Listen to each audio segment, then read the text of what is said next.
Hello guys. तो आज के इस वीडियो लेक्चर में हम लोग डिस्कस करेंगे स्टडी ऑफ रिएक्शन मैकेनिज्म, जो कि एक बहुत ही इम्पॉर्टेंट टॉपिक है और बहुत ही कॉन्सेप्चुअल है। मैं बहुत ही इसको बेसिक से कवर करूँगा। Study of reaction study of reaction mechanism study of reaction. आखिर हम लोग ये रिएक्शन मैकेनिज्म की स्टडी क्यों करते हैं?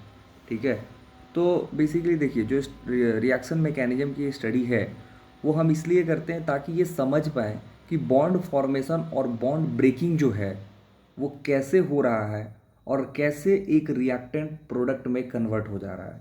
तो basically reaction mechanism is nothing, it is a detail study of it is a detailed study of the process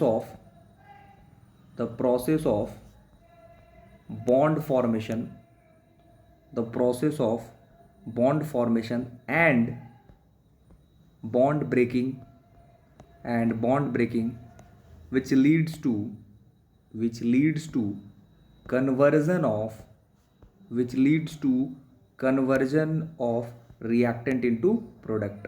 कि आखिर कैसे एक रिएक्टेंट प्रोडक्ट में कन्वर्ट हो जा रहा है ना। वो सारी चीज़ें हमें अगर समझना है तो हमें क्या पढ़ना पड़ेगा? Reaction mechanism. लेकिन सवाल ये है कि रिएक्शन मैकेनिज्म की जो स्टडी है वो हम डायरेक्टली कभी पता नहीं कर सकते या फिर उसकी पढ़ाई स्टडी डायरेक्टली नहीं कर सकते हैं। तो कभी भी हमें रिएक्शन मैकेनिज्म के बारे में जानना है तो इनडायरेक्टली कई सारे मेथड हैं जिसकी वजह से हम लोग रिएक्शन मैकेनिज्म की स्टडी करते हैं। तो हमारे पास टोटल 6 मेथड होते हैं रिएक्शन मैकेनिज्म को स्टडी करने का। First method is your kinetic method, एक एक करके डिस्कस भी करेंगे हम लोग। Second method is use of isotope. Third method is cross over experiment. Fourth method is intermediate trapping.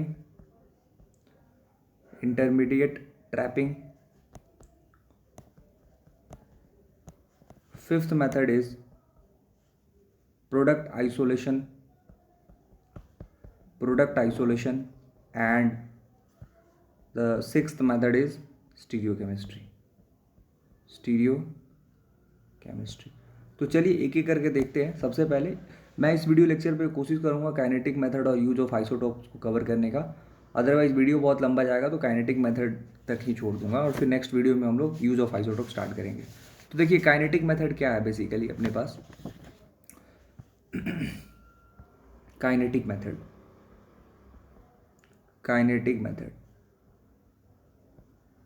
So kinetic method is nothing but this method is based on the fact that in the rate law, I have to write down here, this method is based on the fact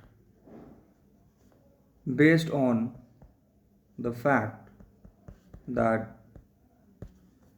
in the rate law, जो आप chemical kinetics में पढ़ते हो, in the rate law only those reactant are present which are present in RDS, which are present in rate determining step. So rate law gives you an idea. So rate law give directly the idea of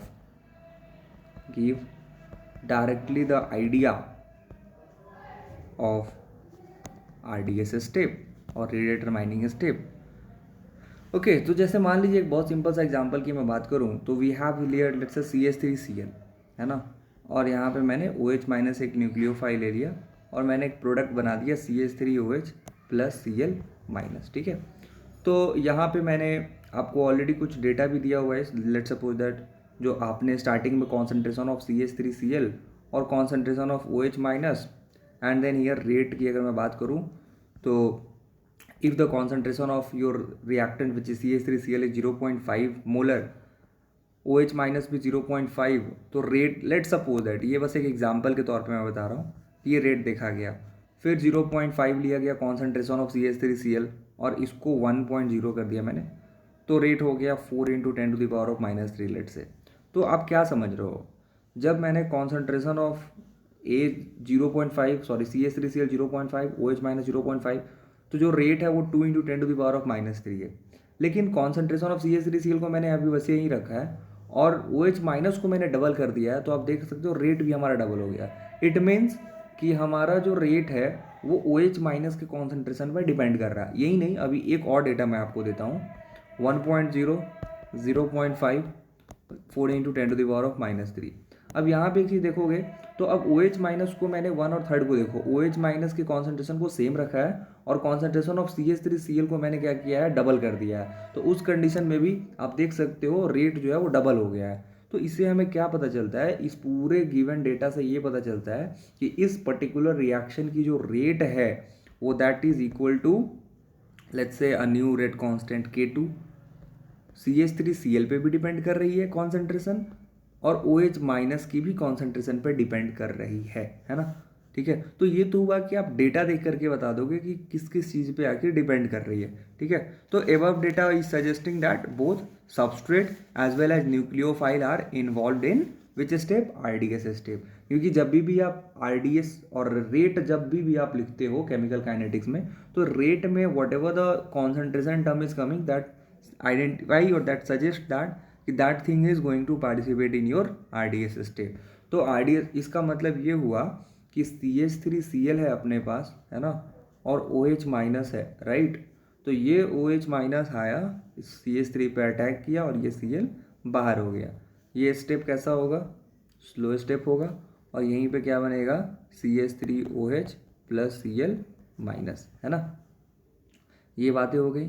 उसके बाद अगर इसकी हम transition state बनाए तो कैसे दिखेगा transition state, CH और यहाँ पे ये OH माइनस एक तरफ से आ रहा है ना, और दूसरी तरफ से Cl माइनस बाहर भी निकल रहा है, डेल्टा माइनस, राइट। तो अगर आप यहाँ पे देखें तो ये जो रिएक्शंस हैं यहाँ पे, है ना, ये सिंगल स्टेप रिएक्शन है, एक ही स्टेप में कंप्लीट हो गया, है ना, एक ही स्टेप में कंप्लीट हो गया। तो this particular, if you want then you can write also here, above reaction is a single step reaction in which OH minus attack on the central atom, on the central carbon, which simultaneous departure of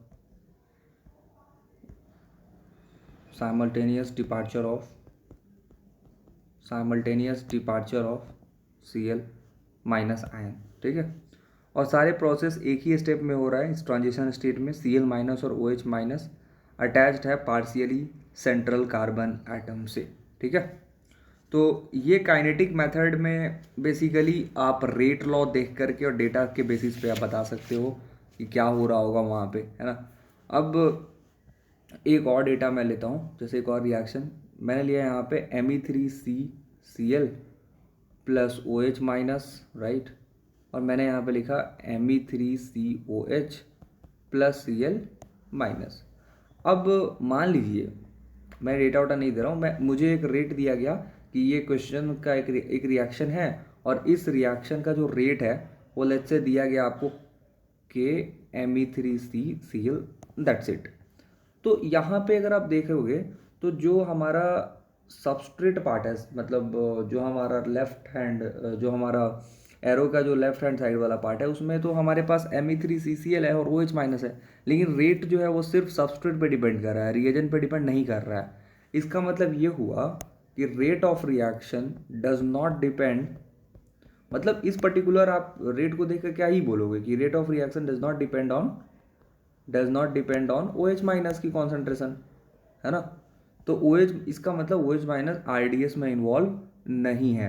तो जब इस तरीके की चीज़ें आ जाए ना कि जब सबस्ट्रेट जब भी आप रेट लिखो और रेट पे सबस्ट्रेट का कोई पार्ट नहीं लिखा हुआ मेंशन, मतलब एरो से पहले जितने भी सबस्ट्रेट और रिएजेंट है उसमें से कोई भी मिसिंग है, तो इसका मतलब वो रिएक्शन जो है वो मल्टीपल स्टेप में होता है। That's why it is multiple step reaction. लेकिन अब लास्ट जो एग्जांपल मैंने लिया था उसमें ऐसा नहीं था। क्यों? क्योंकि मैंने कुछ इस तरीके से डेटा लिया था कि इसमें रेट जो है वो सबस्ट्रेट और रिएजेंट दोनों पे डिपेंड कर रहा था। इट मीन्स एरो से पहले जो भी चीज़ें हैं उन सब पे डिपेंड कर रही थी, है ना।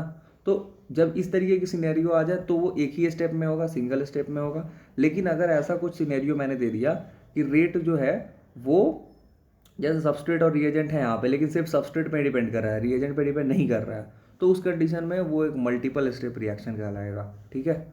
दूसरी बात ये, अब देखिए कैसे मल्टीपल स्टेप होगा, थोड़ा स्टेप 1 वर्ड लिख देता हूँ यहाँ पे। तो सबसे पहले क्या हुआ होगा, Me3CCl है, ठीक है। तो सबसे पहले ये होगा, ये Cl माइनस यहाँ से बाहर निकल जाएगा और you will get what, Me3C के ऊपर proper positive charge Cl minus will come out. ठीक है। स्टेप 2 की बात करें, स्टेप 2 की अगर मैं बात करूं तो स्टेप 2 में क्या हो रहा होगा, ये जो Me3C+ है जो अभी आपने कार्बोकेटायन बनाया है, फिर उसके बाद OH माइनस आएगा और फिर इसके साथ ये अटैच हो करके क्या बना लेगा, ये Me3COH। इट मीन्स कि अगर आप देखो तो हियर जैसे कि अकॉर्डिंग टू क्वेश्चन क्या लिखा हुआ था, rate is equals to K Me3CCl, है ना। ठीक है। तो मतलब इट मीन्स कि कॉन्सेंट्रेशन ऑफ Me3CCl पे ही डिपेंड कर रहा है। तो इसका मतलब फर्स्ट स्टेप के लिए आप रेट अगर लिखोगे तो क्या लिखोगे, रेट इज इक्वल्स टू के कॉन्सेंट्रेशन ऑफ Me3CCl, राइट। तो ये हो गया के Me3CCl। तो इसका मतलब ये हुआ कि जो हमारा फर्स्ट स्टेप है वही क्या है, RDS स्टेप है। क्या है, RDS स्टेप है, रेट डिटरमाइनिंग स्टेप है, और यही स्लोएस्ट होगा पूरे रिएक्शन के दौरान। और सेकेंड स्टेप जो होगा वो क्या होगा, फास्ट स्टेप होगा। तो इस तरीके से हम लोग आइडेंटिफाई करते हैं कि कौन सा रिएक्शन मतलब जो है बेसिकली वो RDS है, कौन सा फास्ट रिएक्शन है। तो आप एक लाइन यहाँ पे लिखोगे, क्या लिखोगे आप, it is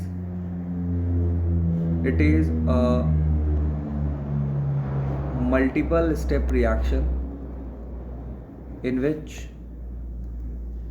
first step is ionization of substrate। सबसे पहले आपने क्या किया है, सबस्ट्रेट को आयोनाइज किया है, उसको कटायन में अपने कार्बोकटायन में तोड़ा है। So it's takes place at slow rate, क्योंकि आपने एक स्ट्रॉन्ग बॉन्ड को तोड़ा है तो धीरे धीरे वो टूटेगा। In the second step OH minus attack, in the second step OH minus attack eight positively charged carbon, since it is combination of charge particle. क्योंकि अब देखिए ना, एक कटायन है और दूसरे बगल में अनायन खड़ा है, तो नो डाउट वहाँ पे चार्ज का क्या होगा, अट्रैक्शन होगा, combination of charge particle, and this step will be fast, step 2 will be fast, बहुत तेज़ी से हो जाएगा ये चीज़। ठीक है। तो 2 एग्जाम्पल से आपको समझ में आया होगा कि बेसिकली मैं यहाँ पे कैसे इसको डील किया हूँ। कि तो बेसिकली आप रेट देख करके ना, अगर कोई भी क्वेश्चन दिया हुआ आपको, कोई भी रिएक्शन दे दिया, उसका रेट दे दिया, तो फंडामेंटल चीज़ यही है कि अगर आप जो क्वेश्चन में रेट लिखा हुआ है, रेट जो आपको दिया हुआ है, उसमें आपको ये देखना है कि जो लेफ्ट हैंड साइड है उस रिएक्शन का, उसमें क्या वो पर्टिकुलर सबस्ट्रेट रिएजेंट क्या पूरी की पूरी तरीके से आपके रेट में शामिल है। अगर है तो वो सिंगल स्टेप रिएक्शन है, अगर नहीं है, कोई भी चीज़ मिसिंग है, इसका मतलब वो मल्टीपल स्टेप में है और उसमें आपको RDS ढूंढना पड़ेगा और इतनी सारी बातें सब लिखनी पड़ेगी, तब जाकर के आपको मार्क्स मिलेगा एग्जाम में, है ना। चलिए एक बहुत क्वेश्चन भी ले लेते हैं, जैसे किस तरीके से क्वेश्चन पूछा जा सकता है एग्जाम में। जैसे एक क्वेश्चन मैं लेता हूँ, let's suppose that we have acetone CH3 C double bond O CH3 plus I2 plus OH minus, है ना, is giving you CH3 C double bond O CH2I। ठीक है। और इस क्वेश्चन में आपको रेट भी दे रखा है, रेट इज इक्वल्स टू के CH3COCH3 which is your acetone and OH minus, ठीक है। And it is asking that write down the mechanism consistent with this rate law। और ये क्वेश्चन पूछा गया है 10 मार्क्स का यूपीएससी में, ठीक है। कितने मार्क्स का क्वेश्चन है ये? 10 मार्क्स का क्वेश्चन है। तो आपको 10 मार्क्स लेने हैं, तो कैसे, किस तरीके से आपको आंसर को रिप्रेजेंट करना है, ये बहुत इंपॉर्टेंट है। देखिए क्वेश्चन देख करके बहुत सिंपल लग रहा होगा, देख करके आप बोल भी दोगे कि अरे ये तो रिएक्शन मैंने पढ़ा भी है ना, ये आयोडोफॉर्म टेस्ट है, उसका एक सब पार्ट है, मतलब, है ना। लेकिन यहाँ पे उससे हमको मतलब नहीं है। क्वेश्चन पूछने वालों ने एक आपको रिएक्शन दिया, उसने रेट भी बताया है और बोला है कि इसी रेट को आपको एक्सप्लेन करना है। मतलब जो आप मैकेनिज्म एक्सप्लेन करोगे ना, तो ये जो रेट लॉ दिया हुआ है इसको मद्देनजर रखते हुए आपको एक्सप्लेन करना है। तो इसको कैसे करोगे, है ना। तो सबसे पहले आप क्या लिखोगे कि रेट लॉ, जो आपने सर रेट लॉ दिया है क्वेश्चन में, rate law does not involve the concentration of iodine. क्योंकि जब आपने रिएक्शन देखा तो रिएक्शन में एसीटोन भी था, I2 भी था, OH माइनस भी है, लेकिन रेट में क्या क्या है, सिर्फ एसीटोन है और आपका रिएजेंट है OH माइनस ये, लेकिन ये I2 जो है ही नहीं। तो इस चीज़ को आपको लिखना पड़ेगा कि rate law does not involve the concentration of iodine. That's why that's why that's why iodine that's why iodine does not involve does not involve in this rate law or in RDS, okay। according to rate law,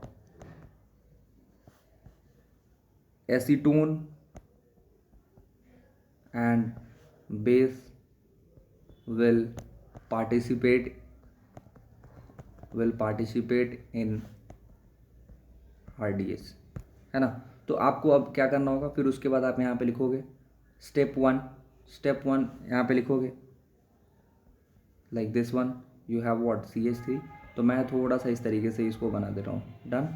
तो first step में क्या हो रहा है, हाँ। तो अभी आपने एक और चीज़, आपने पहले ही क्वेश्चन देख के ये समझ में आ गया कि ये जो है मल्टीपल स्टेप है। क्यों?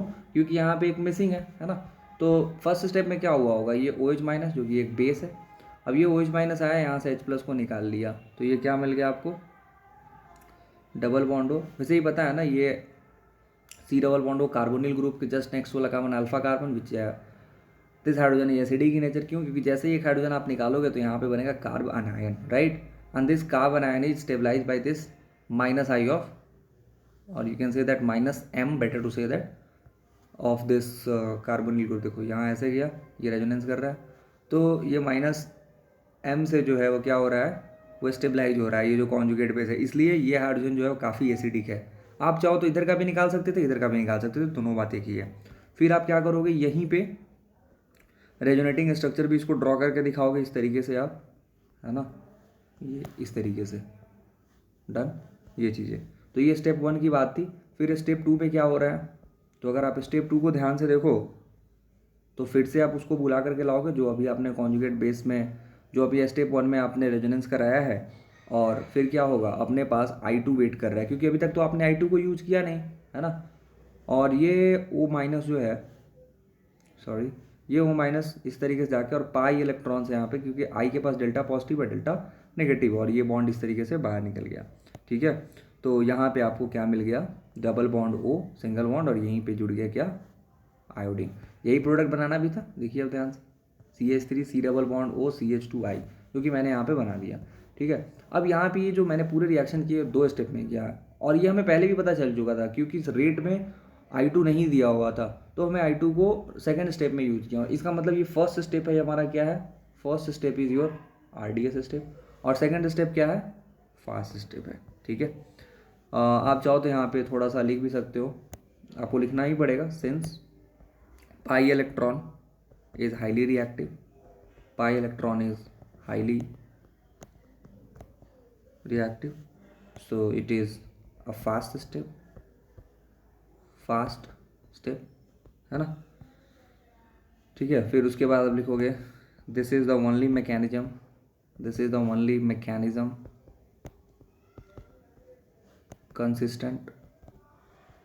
consistent with the above rate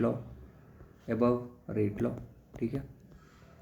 और अभी इतना करोगे तो ये 10 मार्क्स का है, तो आपको सिर्फ 6 मार्क्स मिलेगा, क्योंकि अभी आपको अगर लेकिन आप ग्राफ बना दोगे यहाँ पे, like how will you depict the graph, you will depict the graph something like this. See छोटा सा एक आप ग्राफ बना दो यहाँ पे कि क्या हो रहा है। स्टार्टिंग में आपके पास like energy versus progress of reaction. अभी आपने पास क्या है, यहाँ पे मान लीजिए कुछ ना कुछ सबस्ट्रेट की एनर्जी होगी, ठीक है। तो सबसे पहले क्या हुआ, ट्रांजिशन स्टेट आपने बनाया फर्स्ट ट्रांजिशन से, फिर उसके बाद क्या हुआ, इंटरमीडिएट बना, फिर दूसरा ट्रांजिशन स्टेट बना, और फिर ये जाकर के नीचे कहीं पे प्रोडक्ट बन गया। तो उस चीज़ को यहाँ पे थोड़ा डिपिक्ट भी करोगे कि initially you have this ketone plus आपने OH माइनस लिया, यही था आपके पास सबस्ट्रेट और ये। फिर क्या हुआ, आपने उसको कार्बोकेटायन बनाया, है ना। फिर वो जैसे ही फर्स्ट स्टेप में बना था, वो क्या हुआ, फिर रेजोनेंस करके इंटरमीडिएट भी बना ये O माइनस, क्योंकि अल्टीमेटली अटैक तो यहीं से होना था। फिर ये सेकंड ट्रांजिशन स्टेट, आप इसको लिख लो, transition state first, this is transition state second, और फिर तब जाकर के फाइनली लास्ट में आपने ये प्रोडक्ट बनाया था। यहाँ पे आयोडीन भी लगाना है। तो इतना अगर आप लिखोगे तब जाकर के आपको, अगर UPSC में 10 मार्क्स का पूछा गया तो आपको 8 मार्क्स मिल जाएगा, ठीक है। तो चलिए इसी के साथ इस वीडियो लेक्चर को यहीं पे हम लोग करेंगे समाप्त, और फिर नेक्स्ट लेक्चर में हम लोग और भी काइनेटिक मेथड को डिस्कस करेंगे। Thank you so much for watching this video, bye bye.